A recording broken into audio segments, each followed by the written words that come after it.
On fête les 1 an sur les réseaux. D'ailleurs, c'est bizarre de dire les 1 an.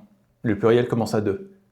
C'est pas logique de mettre un déterminant pluriel suivi d'un singulier. On entend souvent cette tournure, et ce n'est pas la seule, d'autres cas similaires existent. Pour marquer l'approximation, il devait être dans les 1 heure ou par emphase, du haut de ses 1,80 m. Comment en arrive-t-on à dire les 1 an? Il est possible que ce soit un calque, une extension de la structure les 4 ans, les 3 ans, les 2 ans, et donc les 1 an. On peut également y voir un accord syleptique, un accord avec le sens, c'est-à-dire un accord non pas selon la règle grammaticale, mais avec le terme qu'on a dans l'idée, ou une réalité sous-jacente. Les 1 an reflèteraient l'idée qu'une année est composée de plusieurs jours, donc l'accord ferait écho à cette pluralité. Qu'importe la raison, la tournure est acceptée à l'oral, bien que considérée comme familière. Mais il est recommandé de l'éviter à l'écrit.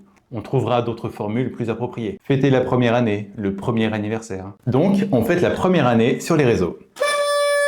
Officiellement, la chaîne a été créée sur YouTube le 12 juillet 2024, puis sur Insta et sur TikTok. On est aujourd'hui plus de 100 000 abonnés sur Insta et TikTok, et à peine à la moitié sur YouTube.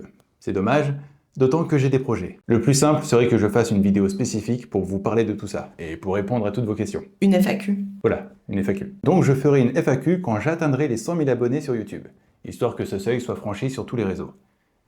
Et lors de cette FAQ, Martine passera devant la caméra. Ah bon?